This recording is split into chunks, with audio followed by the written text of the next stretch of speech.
l'équipe de Femmes et Sœurs se joint à moi ce matin pour remercier de votre présence avec nous. Vous êtes plus de 140 à vous être inscrits à ce premier webinaire d'une série de 4, la gestion des affaires en période de crise, présenté en collaboration avec notre précieux partenaire, l'Ordre des CPA. Depuis les 2 derniers mois, avec la situation que l'on connaît, toute l'équipe travaille sans relâche afin de vous proposer des initiatives répondant à vos défis actuels. Le partenariat développé avec l'Ordre des CPA devenait donc tout naturel, vu la pertinence des thématiques des webinaires développés pour les 20 minutes CPA. Ce matin, nous avons la chance d'avoir avec nous Monsieur Éric Préville, CPA, pour vous présenter ce premier webinaire. Éric aura la chance de se présenter plus longuement dans les prochaines minutes, mais voici une petite introduction. Éric Préville de Panorama Conseil est diplômé de comptabilité de management et membre de l'Ordre des CPA.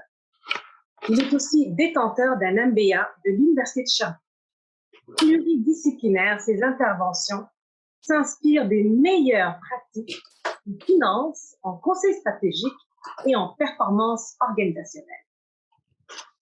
Juste avant de lui laisser la parole, j'aimerais vous informer de quelques petits détails logistiques associés à la rencontre. Durant la présentation, tous les micros seront en mode discrétion afin de limiter les bruits ambiants et s'assurer de la meilleure qualité. La présentation devrait durer entre 35 et 40 minutes, ce qui nous laisse environ 15 minutes pour poser les questions. Je dois aussi vous informer que la présente rencontre est enregistrée dans un objectif de rediffusion. Pour cette raison, si vous ne souhaitez pas être enregistré, nous vous invitons à fermer votre caméra en utilisant la même barre au bas de votre écran. Nous vous rassurons, notre conférencier sera mis en vedette et nous devrions voir uniquement ce dernier. De plus, nous respectons le temps prévu de 1 heure. Par contre, une fois l'enregistrement terminé, il sera possible de poursuivre la période de questions pour plus ou moins 30 minutes au besoin. Alors, sans plus tarder, je laisse la parole à notre invité et je vous souhaite une très belle rencontre et je vous reparle plus tard pour le mot de la fin. À toi, Éric. Merci, Sylvie. Bon matin, tout le monde. Nous avons écrit cette présentation-là avec mes collègues André Filion et Richard Morisseau, basée sur les interventions qu'on a faites auprès de clients entrepreneurs. En fait, nous sommes 3. On ne travaille pas ensemble, mais on a quand même on est quand même fait sensiblement le même travail, c'est-à-dire accompagner des entrepreneurs. Et ça a été basé un peu sur l'expérience que nous avons eue depuis de nos meilleures pratiques d'affaires, puis depuis le début de cette crise-là. Je vais vous demander pour les questions, que ce soit, on va réserver une période de questions, que ce soit par écrit dans le chat ou de vive voix, de toutes les garder, surtout pour le chat, de les garder vers la fin. Ça sera plus facile pour Sylvie de fouiller au travers des questions, au travers du chat, s'ils sont tous concentrés vers la fin. Donc, technologie.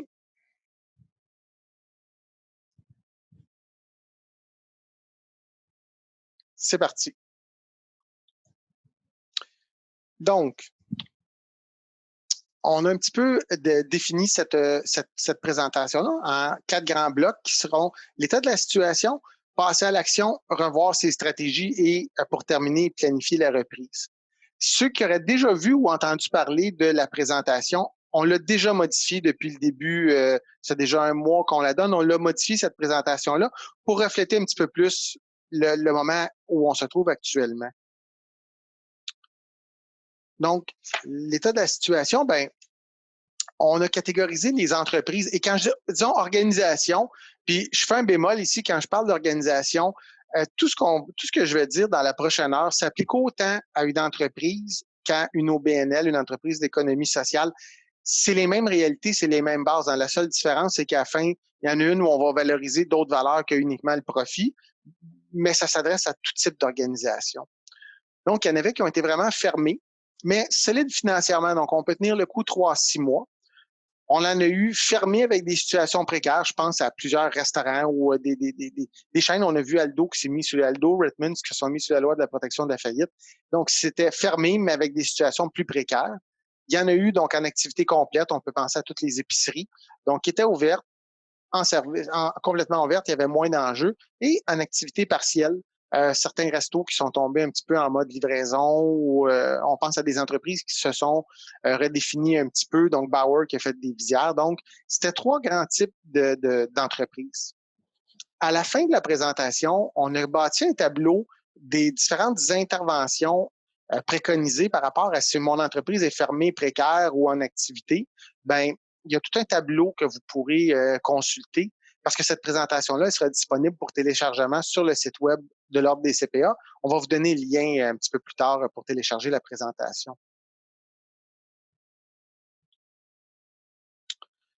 Donc, au mois de mars, c'est un choc. Le gouvernement annonce la fermeture de mise sur pause de l'économie, comme dirait M. Legault.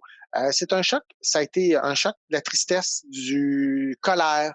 On ne sait pas trop comment réagir. On se pose des questions. Il y a un certain déni.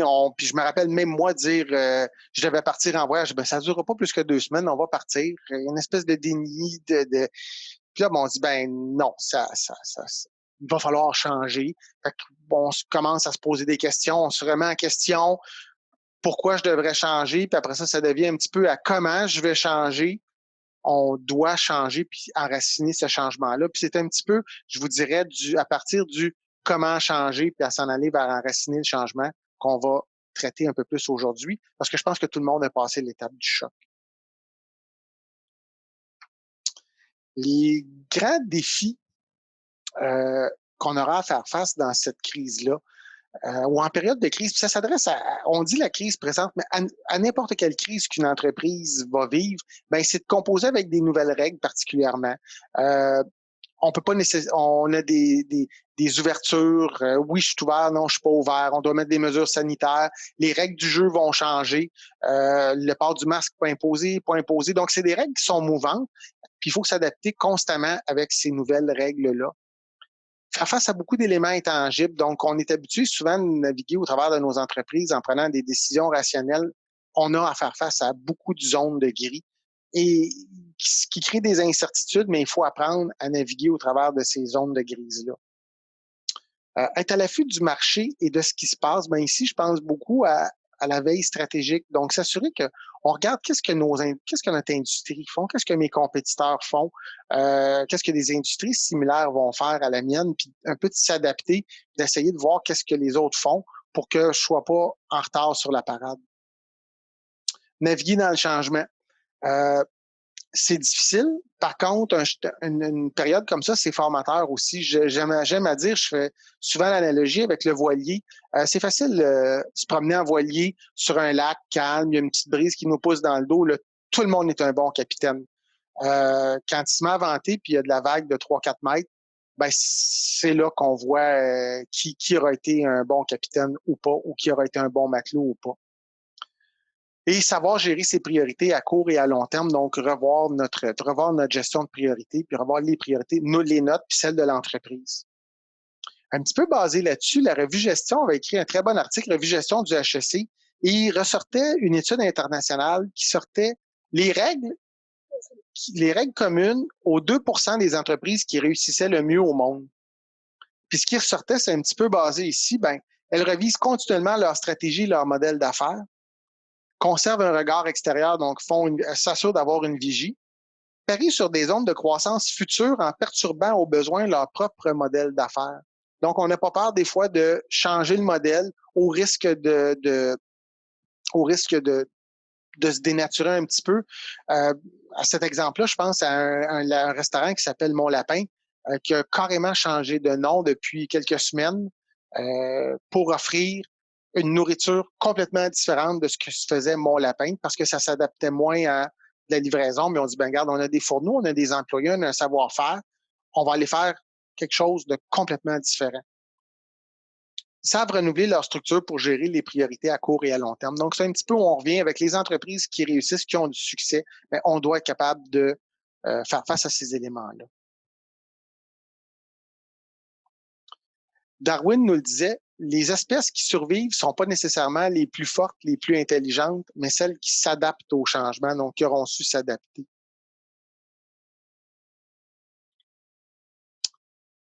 Passer à l'action.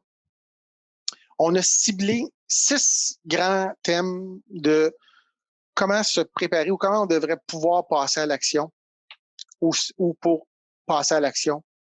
Donc, exercer son leadership, déployer une cellule de gestion de crise, prendre le portrait de son organisation, évaluer l'état de la santé financière de l'entreprise, déterminer l'état du capital humain, puis maîtriser nos structures de coûts. Exercer son leadership en situation de changement, ben, ça veut dire ce que ça veut dire, hein, c'est de mobiliser son équipe, mais c'est de prendre le bâton du pèlerin et de dire, ben, je vais prendre des décisions, puis je vais vous demander de me suivre. Puis des fois, ben, ça va être de pas questionner puis de dire, ben, on fonce puis on y va. Mais d'avoir, même si des fois on peut se sentir pas nécessairement en contrôle, ben, pour les troupes, vous devez vous montrer rassurant pour les troupes aussi. Donc, on va mobiliser son équipe, essayer de saisir les occasions, donc, puis on va le voir un petit peu comment, mais de voir comment est-ce qu'on peut adapter notre organisation aux nouvelles réalités, puis comment on peut saisir des occasions, des opportunités. Puis pas hésiter à se redéfinir. Donc, c'est vraiment là un changement important. Déployer une cellule de gestion de crise. Donc, pour des plus grandes entreprises, ben quand on va parler de la cellule de crise, on va souvent parler des dirigeants principaux, du président, des responsables des opérations, de la logistique, des communications. Dans le cas d'une plus petite organisation, ben, ça peut vouloir juste dire un employé clé, son comptable, son avocat, son notaire, un conseiller, un mentor, puis on va réunir cette cellule de crise-là.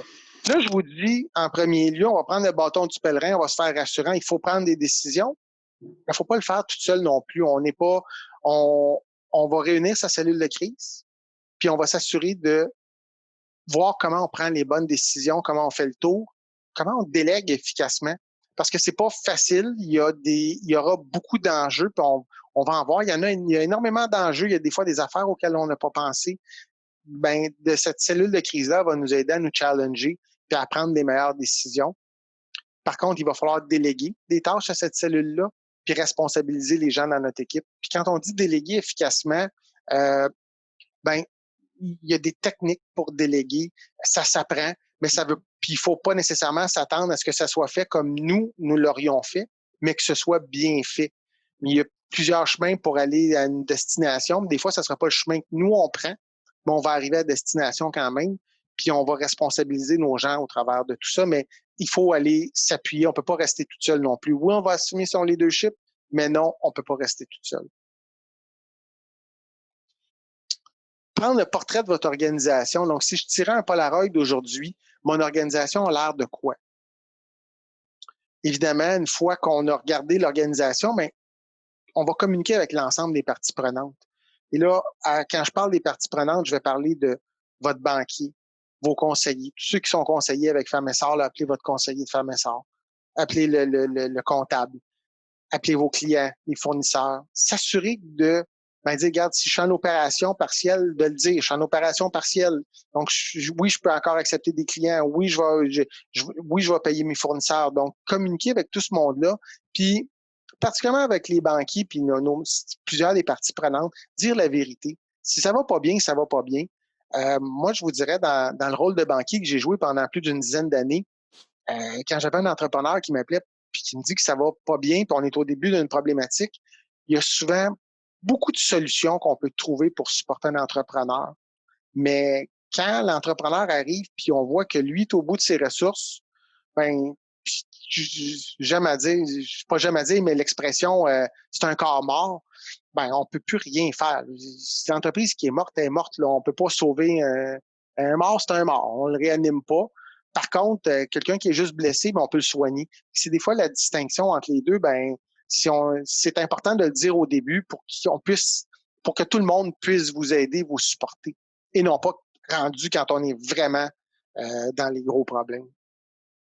Analyser l'ensemble des programmes gouvernementaux, donc, il y en a énormément. probablement vous faire aider là-dedans. C'est d'une complexité innommable. N'hésitez pas à vous faire aider là, dans l'analyse des différents programmes gouvernementaux et les subtilités des programmes. Beaucoup de fois, je vous dirais, là, des fois, particulièrement dans ces périodes-là, faire attention à on veut mettre à pied un employé. Bon, ben, si je suis sur la subvention salariale d'urgence, est-ce que ça impacte le fait que je vais perdre ou pas perdre ma subvention pour cet employé-là? Des fois, il y a des décisions à discuter sur ce qu'on va faire par rapport aux différents programmes gouvernementaux. Faire ou remettre à jour son FFOM, donc, ou SWOT en anglais, donc son force, faiblesse, opportunité, menace, et son analyse du marché. Et oui, puis on va le voir un petit peu plus loin, de revoir, ben si je veux repenser mon organisation, puis si je veux voir où je m'en vais, là, mais remettre à jour par rapport à la situation que je vis, c'est quoi les forces de mon organisation?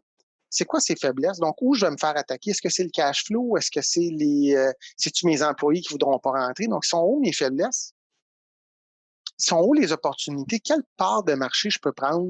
Qu'est-ce que je peux faire pour permettre à mon entreprise de rester à flot? Puis c'est quoi les menaces? Donc, où je vais me faire frapper? Donc, c'est assez important de le remettre à jour puis de rester donc au fait de qu'est-ce qu'on fait ou où on peut se placer. Je reviens avec encore la revue HEC. J'adore cette revue-là. Cette semaine, dans le dernier numéro, qui en passant, si vous vous rendez sur le site Internet de la revue Gestion, le numéro d'été qui traite de la relance, il est gratuit en téléchargement. Donc, ceux qui veulent aller le télécharger, vraiment des bons articles. Il questionnait une question que j'ai trouvée pleine de sens qui disait, si mon entreprise ou mon organisation disparaît demain, quel manque je laisse dans l'univers? Qu'est-ce qui va manquer aux clients? Puis si votre réponse, c'est rien, ben on voit qu'on a un problème. Mais c'est plutôt rare, c'est rien. Posez-vous la question, si je disparais demain, il y en a qui vont dire, oui, mais moi je suis juste un petit commerce de proximité. Oui, OK, mais vous êtes peut-être le seul commerce de proximité dans votre région. Donc, ce qui va manquer, c'est ce type de commerce de proximité-là. Ben, ça sera là, à ce moment-là, à vous poser, mais comment je me positionne pour aller gagner cette clientèle-là puis faire jouer mon axe. Donc, si je disparais, qu'est-ce qui va manquer aux gens? Puis évaluer les impacts du changement sur le contexte, le changement du contexte d'affaires sur nos produits et services. Donc, s'assurer de bien comprendre les impacts de tout ce contexte-là, autant en étant fermé, en réouvrant. On n'a qu'à penser à tous ceux qui sont dans les vêtements. Ben, est-ce que je remets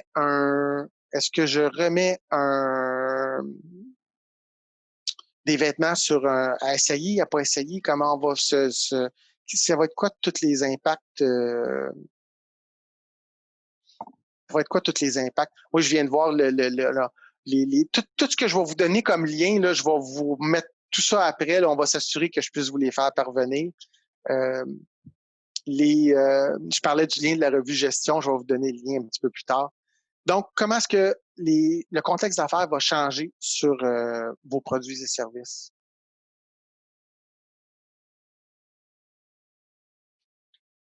Évaluer l'état de la santé financière de la trésorerie, les liquidités, c'est le nerf de la guerre. Oui, c'est le nerf de la guerre. Puis chaque période de crise, c'est la troisième que je vis à plus ou moins grande intensité. Il y a toujours malheureusement des perdants puis il y a des gagnants.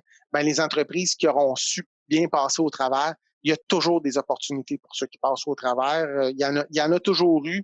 Il y en aura toujours. Donc, mais c'est sûr qu'il y a des entreprises qui avaient un peu plus de liquidité et pour passer au travers et probablement peut-être pour se réapprovisionner, peut-être pour consolider son marché et acheter un compétiteur ou une autre. Donc, il y aura des opportunités à la fin de la crise, mais c'est d'évaluer ces liquidités, combien on en a besoin. Produire et mettre à jour un budget de prévision de flux de trésorerie adapté. Moi, je vous dirais, c'était une première question, là, puis c'est primordial. Il faut savoir combien on a besoin d'argent. Puis c'est souvent, je reviens, mais dans mon ancien rôle de banquier, puis c'est ce que je dis à mes clients aujourd'hui, je dis, mais OK, on a besoin d'aide, là, mais c'est quoi? Si j'ai besoin de 100 000, 200 000, 300 000. Tu sais, si j'ai besoin de 10 000 pour passer au travers de la crise, c'est pas le même enjeu que si j'ai besoin de 3 millions. On ne parlera pas avec le même monde, c'est pas les mêmes ressources, c'est pas les mêmes, mais j'ai besoin de combien? Donc, on va remettre un budget de prévision, de flux de trésorerie, puis je vous dirais souvent pas 1 an, 2 ans, là, 3 mois, 6 mois, puis de voir, ben, si je fais 3 mois, combien ça me prend d'argent, si je fais 6 mois, puis de renaviguer, puis d'être capable de voir comment est-ce qu'on peut, comment ça prend d'argent pour passer au travers. Négocier des ententes. Donc, si on est capable de négocier des ententes avec des fournisseurs, avec des fois, c'est juste si on est complètement fermé, ben, si j'ai un système de caisse, je suis capable d'appeler l'entreprise qui gère mon système de caisse, de dire, regarde, je suis fermé, je fais aucune vente. On peut-tu réduire mon montant mensuel? On peut-tu, donc, de voir où je peux négocier des ententes pour diminuer mes coûts. Puis sécuriser des options de financement d'aide gouvernementale. Donc, si c'est pas déjà fait, ben, il y a plusieurs, il y avait le prêt de compte d'urgence de 40 000 qui était disponible. Il y en a plein, là. Donc, c'est de s'assurer qu'on a sécurisé ou au moins on est allé voir est-ce que je me qualifie, puis on sait, on a fait l'inventaire de où je peux aller chercher des liquidités. Puis je vous dirais sur plusieurs points, n'hésitez pas, il y a des trucs, je pense, au programme de formation de la main-d'œuvre. Le budget ne sera pas illimité. Donc, si vous aviez des besoins de formation, ben c'est le temps de sécuriser tout de suite. Appelez votre conseiller au centre local d'emploi, puis sécuriser une enveloppe pour votre formation. Déterminer l'état du capital humain. Moi, je vous dirais, évaluer l'état d'esprit de vos troupes, particulièrement si tout le monde est en télétravail, bien, c'est de s'assurer de sonder nos employés. Moi, je favorise beaucoup l'appel Zoom. Pourquoi? Ben, au minimum, d'avoir le contact visuel. Si on n'a pas le contact humain, d'avoir le contact visuel.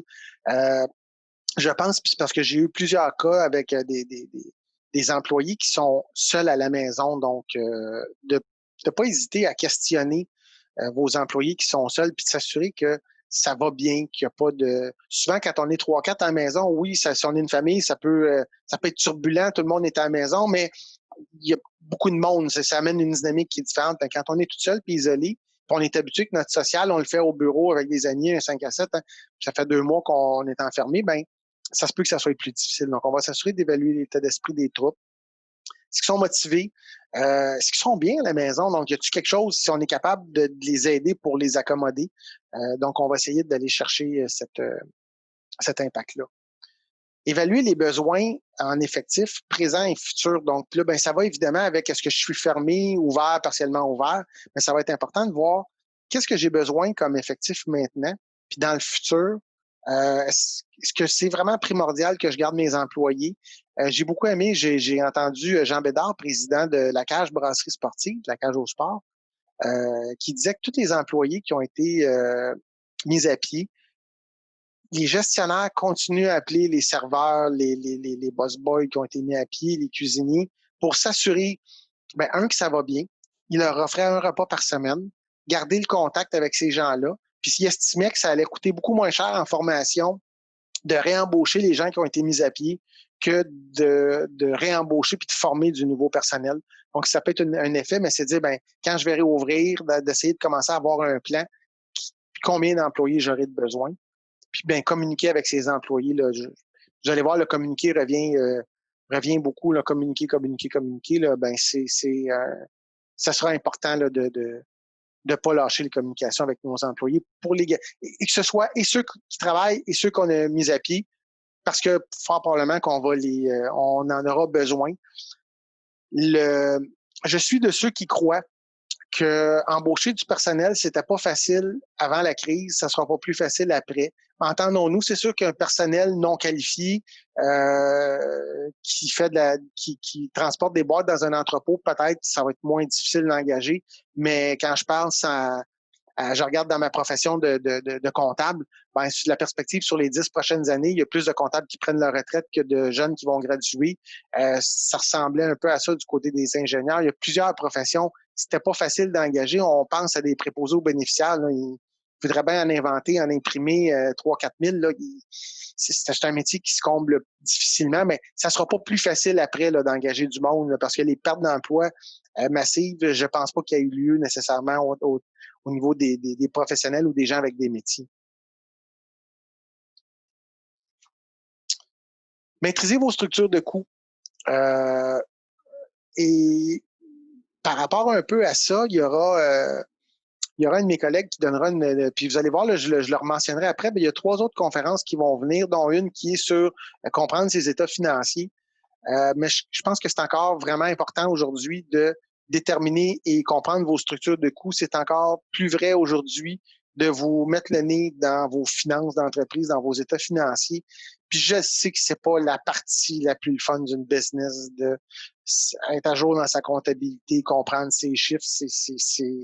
C'est pas habituellement, on part pas en affaires puis en se disant youpi, ça va être les finances, là, moi je vais triper. On part en affaires parce qu'on est un passionné de ce qu'on fait, mais pas nécessairement des finances. Mais je pense que c'est le temps de déterminer puis de comprendre, mais c'est quoi toutes mes structures de coûts fixes, où je peux euh, jouer avec mes coûts fixes. Donc, il y a une subvention salariale pour le loyer. Est-ce que je suis admissible? Je suis capable de négocier, comme je vous disais tout à l'heure, des coûts qu'on est. Bon, c'est quoi mes coûts, puis comment je peux les diminuer? Déterminer, comprendre mes coûts variables, qui va nous. Puis je ferai le pont un peu plus loin, là, pour s'assurer aussi dans tous mes coûts, de voir un petit peu quand je vais commencer à vendre, ben, où je peux jouer avec ces coûts variables-là. Éliminer ou réduire les coûts le plus possible, mais évidemment, je pense que c'était le temps, particulièrement pour les entreprises qui étaient fermées ou partiellement ouvertes, de se serrer la ceinture puis de faire attention à toutes les petites dépenses. J'aimais dire l'expression, je me souviens plus qui l'avait dit, là, mais une toute petite fuite peut couler un grand navire, là, mais tous les petits coups peuvent finir par couler une entreprise aussi. Là, ça va être important d'être proche de nos dépenses. Être innovant et stratégique dans sa gestion des coûts. Ben, des fois, ça va être de voir, est-ce que je suis capable de changer un fournisseur? Est-ce que je suis capable pour économiser? Qu'est-ce que je suis capable de faire pour modifier ma structure de coûts puis faire en sorte que je vais pouvoir demeurer compétitif aussi. Donc, je pense que c'était les 6 éléments qui faisaient qu'on est un peu prêt à passer à l'action. Avant de passer à l'action, ben, on va revoir ses stratégies, puis on va la planifier, cette reprise-là.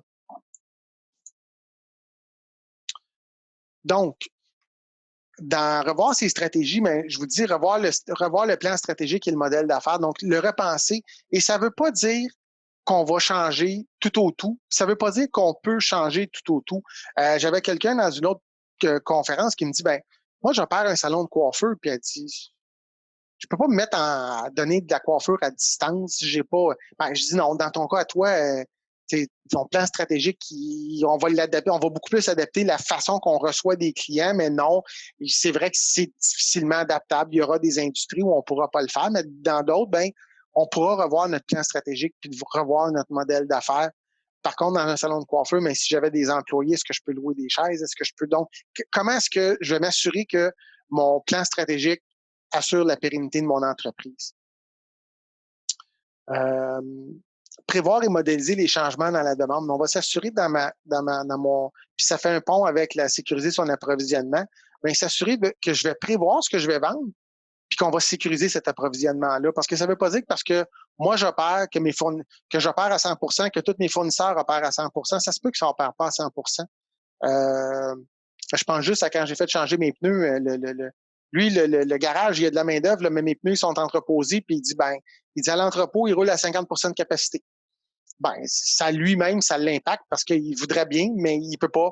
Donc, ben, on va s'assurer de voir puis de modéliser, mais combien de clients je peux passer, je peux-tu faire autre chose que des pneus, on va essayer de modéliser les changements dans la demande puis de sécuriser son approvisionnement en conséquence de ça. Instaurer des nouvelles pratiques de santé et sécurité, bien évidemment, on pense juste au plexiglas, au masque. Donc, qu'est-ce qu'on va faire qu'est-ce qu'on va implanter comme nouvelles mesures? Ceux qui sont à Montréal, là, je sais qu'il y a une brigade d'architectes sans frontières qui ont des consultations gratuites sur aider à réaménager l'espace physique pour les clients. On pensera à une salle d'attente. Comment on va réaménager une salle d'attente? Comment est-ce que je vais être obligé d'espacer des rendez-vous? Mais de penser à comment on va appliquer la CNEST aussi qui a émis plusieurs la Commission des normes et de santé et sécurité au travail qui ont émis des directives. Ben, est-ce que c'est mon industrie spécifiquement couverte? Parce que je peux m'inspirer de notre industrie? Il faudra voir comment on les applique à notre entreprise. Ça va jusqu'à est-ce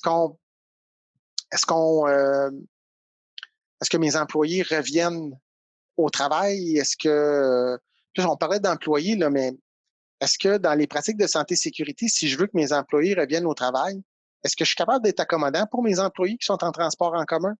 C'est peut-être qu'au lieu de faire commencer un employé à 8h30 ou à 9h, est-ce que je peux lui faire faire puis évidemment avec son accord, me dire, ben, tu prends un transport en commun, préfères-tu faire commencer plus tard, finir plus tard, ou commencer plus tôt, finir plus tôt? On est-tu capable de l'aider à ce qu'il soit pas, à ce qu'on mette pas tous nos travailleurs dans des transports en commun bondés? Mais ça peut faire partie d'une norme de santé, sécurité, puis qui va être appréciée aussi de nos ressources humaines. Identifier les impacts de la gestion puis je peut-être juste sur mes employés, c'est Léger qui faisait un sondage, qui a fait un sondage vraiment intéressant en date du mois de mai. Et ce qu'il disait, les répondants, ils ont posé des questions, mais dans les questions, 17% des Québécois disaient qu'ils étaient enclins à prendre les transports en commun. Évidemment, ben, c'est l'ensemble des Québécois. C'est sûr que c'est plutôt urbain de prendre les transports en commun, mais les gens ont quand même peur de prendre les transports en commun. Et je pense qu'il faut le prendre en considération. Il faut le prendre un peu en considération pour nos employés, mais est-ce qu'on est capable de les aider à s'aménager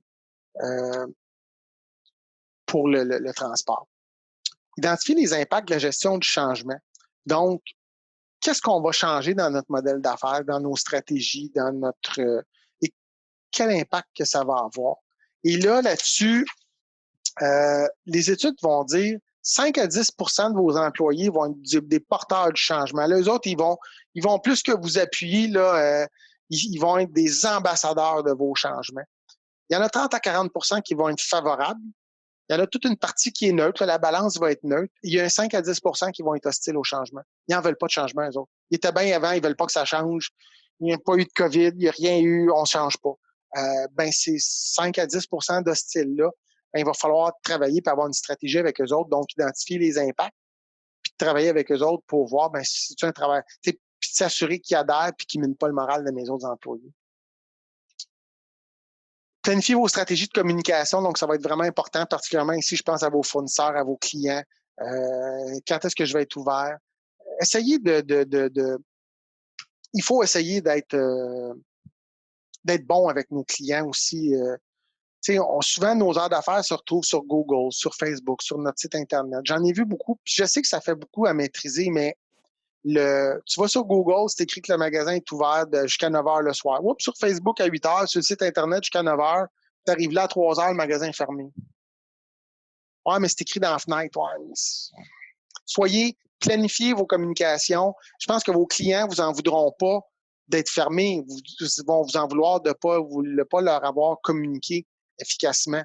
Puis quand je dis ouvert, mais comment vous allez, c'est quoi les normes? Qu'est-ce que vous allez faire pour vos clients, surtout vos clients réguliers? Comment ça va changer le service?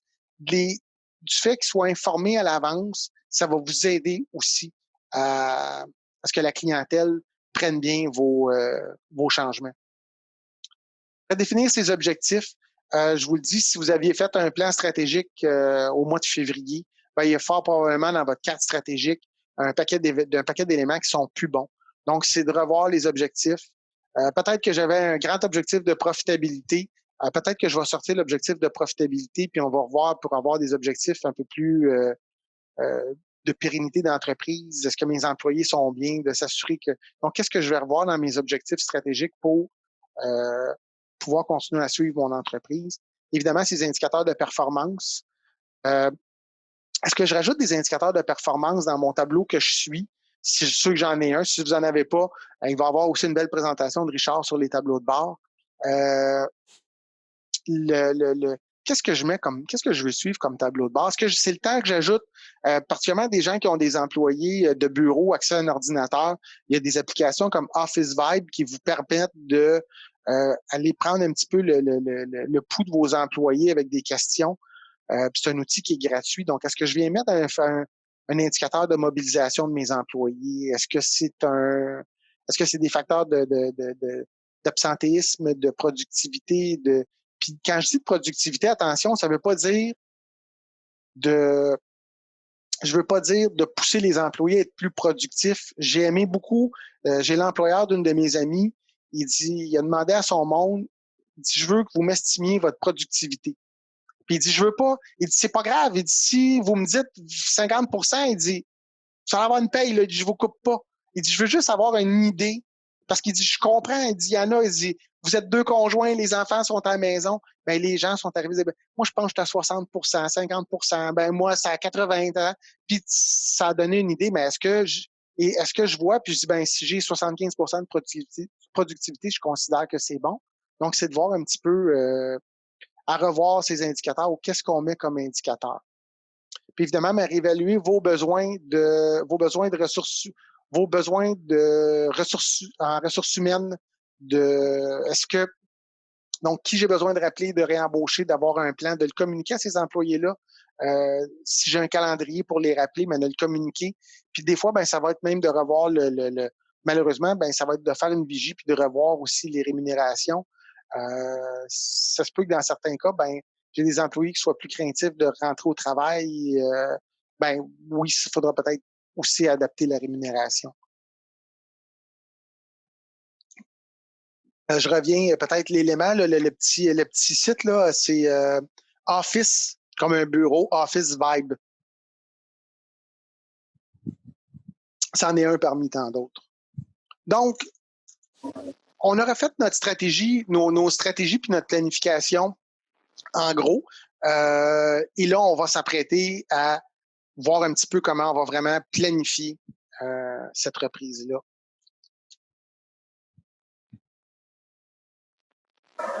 Comment on va préparer la reprise. Donc, je reviens évidemment à on va communiquer avec nos parties prenantes, avec l'ensemble des parties prenantes. Oui, je vous ai déjà dit qu'on a communiqué avec eux autres pour quand on a fait le Polaroid de l'entreprise, mais évidemment, on va continuer à communiquer avec eux autres, de dire, ben, je suis prêt à repartir. Donc, les clients, comment on va communiquer avec eux, comment on reprend les activités, nos fournisseurs, s'assurer que tous nos fournisseurs sont capables de nous livrer. On va concrètement adapter nos opérations au nouveau contexte. Et je vous dirais, quand je dis adapter ici, là, moi, je vous suggère fortement de faire un plan écrit de qu'est-ce qu'on va modifier, comme changement dans notre organisation. Donc, on l'écrit, puis arriver à vraiment pour le communiquer à tout le monde, mais j'ai des plexiglas, il y a une file d'attente et on aura 4 clients dans la boutique dans un an ou dans le magasin ou le nombre d'employés. Quand on va revenir au travail, on a assigné des places à la cafétéria, c'est tout le monde la même place. Hein? Ben, écrivez-les pour que, un, ça reste, on ne l'oublie pas. Deux, peut-être que des employés vont vous aider à le bonifier. Puis, ça sera clair pour tout le monde. Travailler la virtualisation de l'organisation.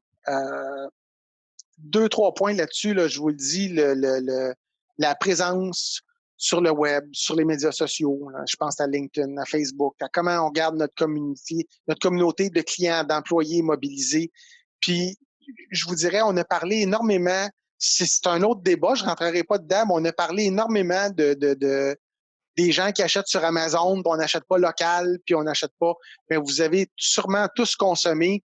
Puis je suis obligé de dire que malheureusement, au Québec, on n'est pas très bon dans tout ce qui est la virtualisation de la commande. On est difficilement capable d'avoir une date de livraison, un inventaire à jour, puis même, je vous dirais, des grandes organisations là, qui font c'est écrit que tu en as 3 en stock. Ouais, mais ça prend mon site Internet parle pas à mon ERP, puis parle pas aux gens qui font des commandes. Fait que ça dépend à qui tu demandes l'inventaire.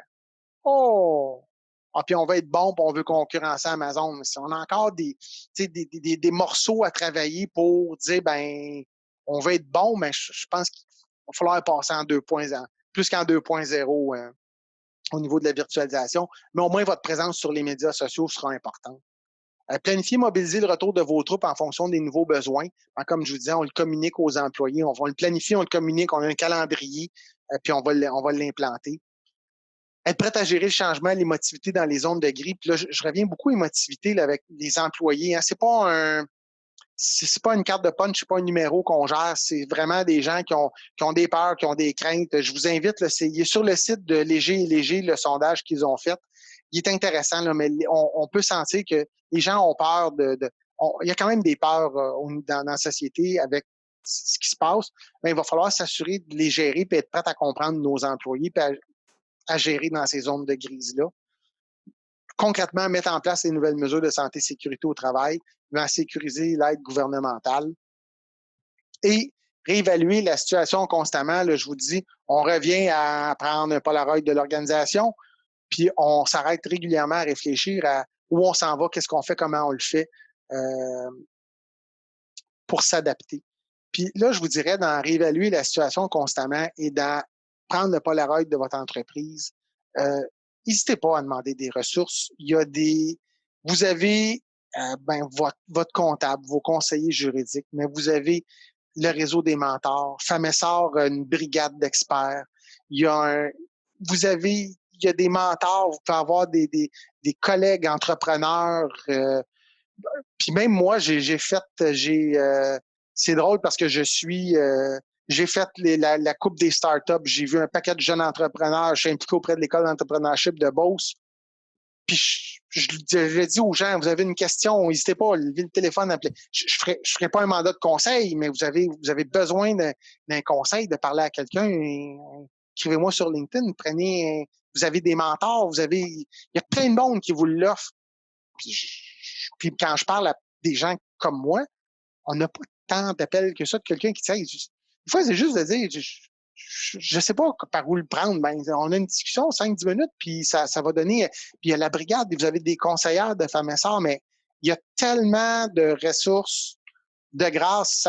Restez pas toute seule comme entrepreneur parce que, tu sais, oui, vous avez des employés, mais comme DG d'une organisation ou comme propriétaire d'une entreprise, vous êtes toute seule en haut de votre pyramide. C'est pas facile pas vraiment aller se confier à un employé, dire, je vous ai dit, là, on prend le bâton du pèlerin, puis on mobilise nos troupes, puis là, on peut pas se revirer de base en disant, ouais, ben, j'ai peur, moi aussi, je sais pas ce qui s'en vient, je sais pas.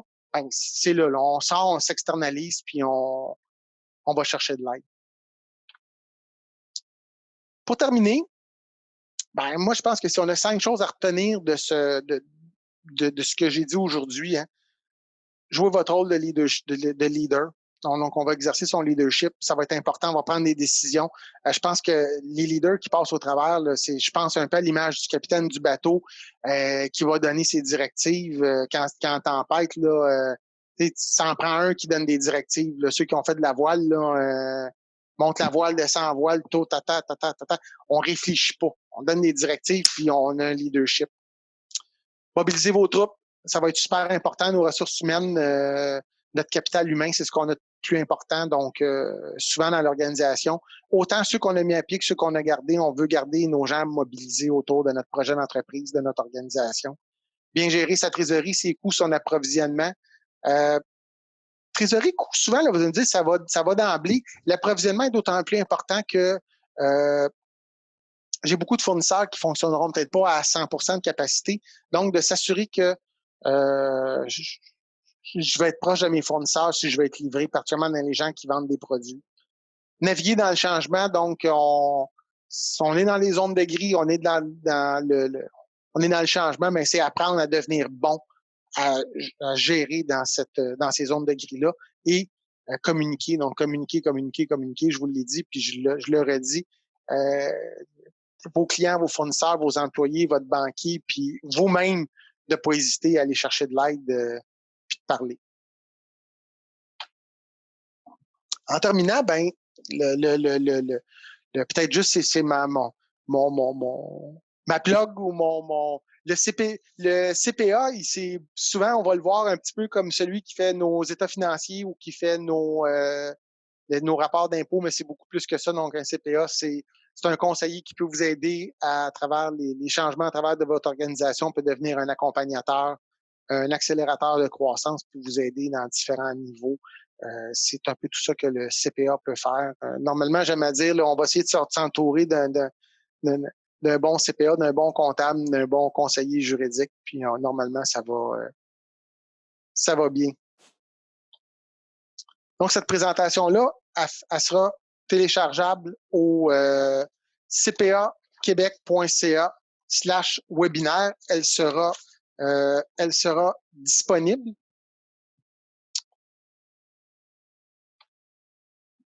Et là, on peut... Oups,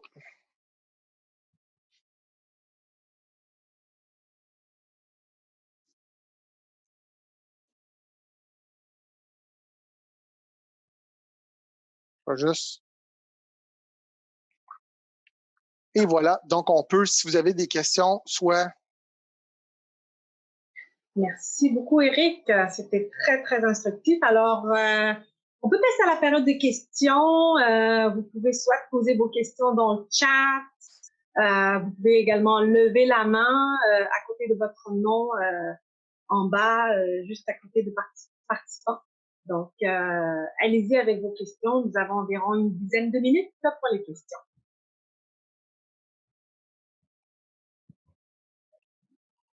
Alors, tous en même temps, je suis sûre que vous avez des questions.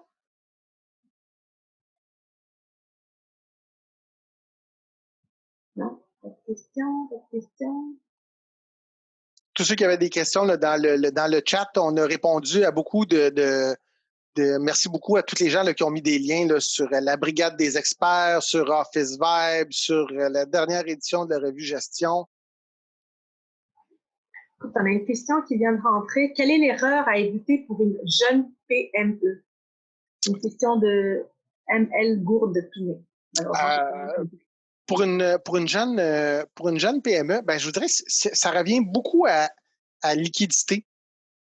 État finance, c'est souvent ça l'enjeu d'une entreprise qui est jeune, on est souvent parti, et je vous dirais, pour plusieurs entreprises que j'ai rencontrées, on a eu peur de s'endetter au départ, on a mis beaucoup de nos économies dans l'entreprise et là, on arrive et on a des enjeux un petit peu financiers, c'est souvent le cas de beaucoup d'entrepreneurs.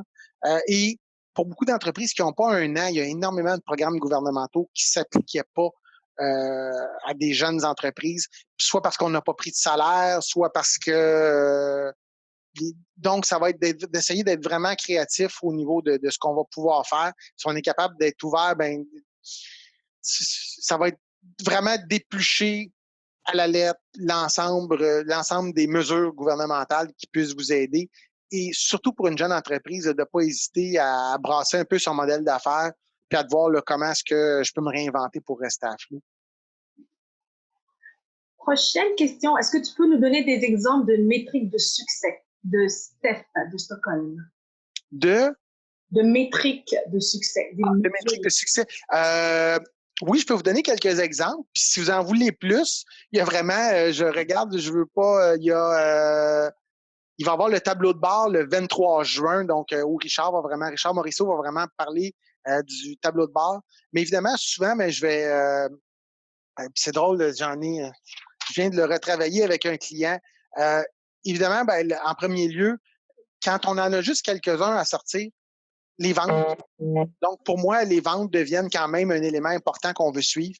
La marge brute, qu'est-ce que je vais dégager des ventes? Donc, un petit peu donc la marge brute pour mettre en lien, c'est ce que ça m'a coûté. Si j'ai un produit, ben ma main-d'œuvre directe qui a fabriqué le produit, ce que j'ai mis dedans, les éléments, qu'est-ce que je dégage comme marge brute?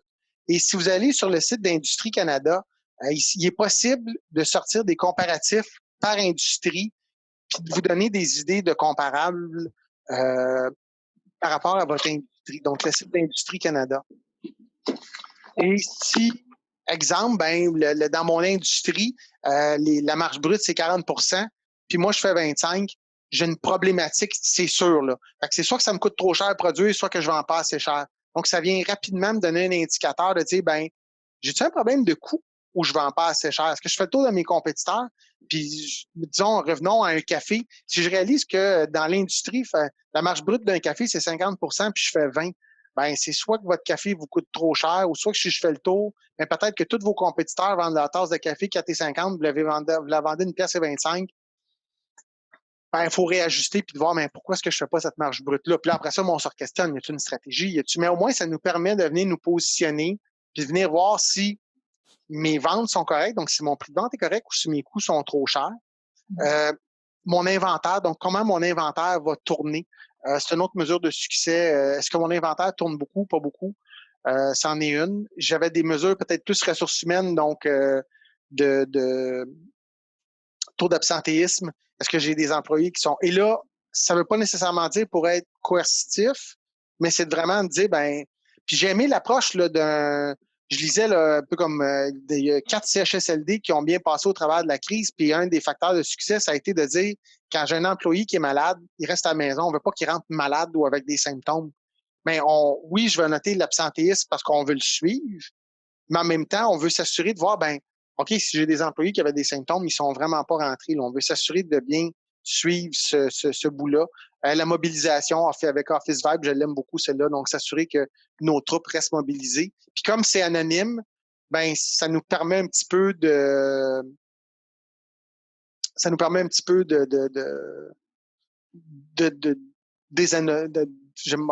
ça reste anonyme. Donc, les employés ne voient pas qui nous a dit que ça filait pas, mais au minimum, on a cette idée-là. Une autre question de Christine. Mon entreprise va ouvrir le 1er juin. Est-ce que j'ai droit à une subvention salariale pour mes employés? Oui, ça va avec ça va avec. Oui, parce que vous avez probablement eu, donc si vous étiez entièrement fermé, donc c'est de voir là, ce qu'on se qualifiait pour. En fait, c'est de revoir, là, puis je vous invite à.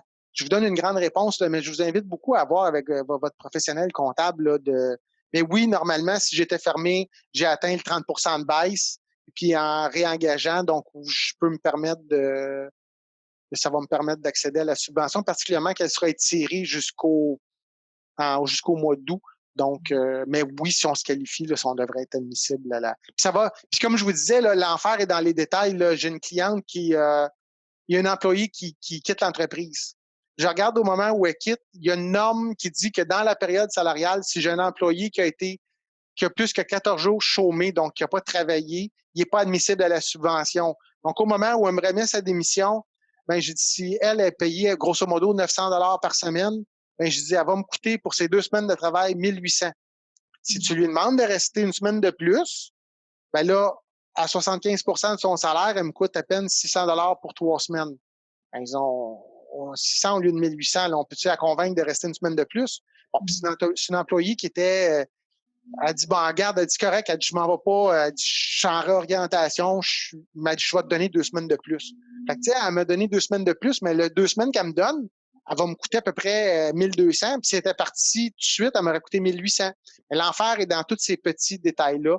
Fait que je vous invite de beaucoup à, particulièrement pour l'ensemble des subventions, de parler à votre CPA, de voir un petit peu ce qui est, comment vous vous qualifiez, puis dans les mécaniques un petit peu. Ouais. Une petite question, il était 9h53 alors. Une petite question, est-ce que je peux faire subventionner des honoraires d'un CPA via le PACME? Rapidement, là, le PACME, là, c'était vraiment pour de la formation. Fait que si c'est un volet coaching, oui, mais si c'est exemple pour faire des états financiers ou faire de la recherche de subventions, non, techniquement, là, ça ne serait pas. Là. C'est vraiment dans un but de faire un accompagnement. Donc, exemple, vous demandez à votre CPA de faire des prévisions financières, techniquement, ça ne rentre pas dans le PACME. C'est vraiment pour du coaching. Puis ceux qui savent, c'est le programme de formation, le PACME. Ceux qui l'ont pas vu, c'est vraiment un très beau programme qui vous permet de dire, ben, j'ai des employés ou moi-même, ça fait longtemps, il y a une formation que je voulais suivre, mais elle coûte 2500, puis pour moi, c'était un montant trop élevé. Ben, faites la demande, bâtissez un petit plan de formation, puis regardez comment vous, vos employés peuvent vous former. C'est un plan qui est vraiment intéressant. Et le salaire des employés est subventionné aussi pendant qu'ils sont en formation. Une autre question de Philippe Paton. Mon comptable est un CPA, mais je ne reçois pas vraiment de l'aide de sa part en ces temps de crise. Dois-je le changer? Je vous dirais, c'est toujours un petit peu délicat. Et malheureusement, j'ai beaucoup de collègues comptables qui sont bons là, pour faire des états financiers, mais des fois, qui sont un petit peu moins donnés de faire du conseil. Je vous dirais en premier lieu, avant de changer de CPA, avant de changer d'une relation, je le challengerais, moi je l'appellerais, je disais, j'ai besoin d'un conseil sur... Et la plupart du temps, là, j'ai rarement vu un CPA qui va dire, ben non, moi, ça m'intéresse pas, je le fais pas. Ils vont le faire, mais des fois, il faut les challenger un petit peu. C'est pas d'emblée, mais oui, moi, avant, c'est un petit peu la même chose comme une banque. Des fois, j'ai des clients qui me disaient « Ah, moi, telle banque, je suis assez tanné, mais j'ai pas de service. » T'as-tu appelé? On va appeler. C'est ton directeur de compte, là, on va le faire ensemble. Puis, ben, souvent, c'était un directeur de compte qui avait une perception que le client n'avait pas besoin d'aide, puis qu'il voulait pas être vu, puis qu'il voulait pas. Parce que des fois, de briser une relation de plusieurs années d'un coup, moi, je suis un petit peu sceptique. Des fois, brassons juste la cage un petit peu, puis dans énormément de cas, ça a donné des résultats intéressants. Écoute, on va peut-être prendre une dernière question parce que le temps file. Y a-t-il une autre option pour un propriétaire si un propriétaire ne veut pas embarquer dans la subvention pour le loyer avec la nouvelle mesure gouvernementale? Non. Il n'y a pas d'autre façon. Là. C'est vraiment la mécanique du gouvernement. Et c'est drôle parce que j'avais cette discussion-là pas plus tard qu'hier et c'est une mesure qui est complexe. Je vous dirais que selon moi, c'est la plus compliquée. Je m'en viens pas pire dans les subventions, là, puis celle-là, elle m'a donné des cheveux blancs hier, là. Fait que je peux comprendre, là, quand je suis une grande corporation, un communard de ce monde qui a moyen d'avoir des employés qui vont faire juste ça. Mais je pense à quelqu'un là, qui son propriétaire, il y a un bloc, il y a 2 petits locaux commerciaux en bas. Ils sont pas trop à l'aise. Non, c'est compliqué. Par contre, je vous dirais, lâchez pas le morceau. Puis souvent, puis voyez-vous, un cas que j'ai vu dernièrement, c'est dire le propriétaire a dit Garde, moi, j'embarque pas dans cette patente-là, c'est trop compliqué. Ben, le prochain mois, paye-moi les pots. Je te le donne. On arrive pas loin des faits, pas loin des. Mais mon conseil, là, lâchez pas le morceau. Super. Ben, écoutez, ça conclut la période des questions. Par contre, on va pouvoir continuer en version non enregistrée jusqu'à 10h30. Fait qu'on sera là Éric sera là pour répondre encore à vos questions. Mais pour les fins de l'enregistrement, nous allons terminer ici. Merci beaucoup, Éric. C'était vraiment de super beaux commentaires dans le chat. Les remerciements vraiment du public. C'est vraiment super. Alors, ceci conclut donc la période de questions. J'aimerais à nouveau remercier l'Ordre des CPA pour cette présentation de ce webinaire et surtout, bien entendu, Éric pour la présentation à laquelle nous venons d'assister aujourd'hui. Un grand merci également à vous tous pour votre présence ce matin. C'est vraiment super. Je vous invite également à consulter le site Internet de Femmes et Sœurs ainsi que la page Facebook Femmes et Sœurs de votre région. Parce qu'il y a plusieurs pages Facebook. Alors, pour votre région, je vous invite à la consulter pour la programmation des prochains webinaires des 20 minutes CPA. Comme vous savez, il y en a 3 autres. Alors, tout aussi pertinent. Et sur ce, je vous souhaite une excellente semaine. Merci infiniment à tous. Merci beaucoup. Merci à tous.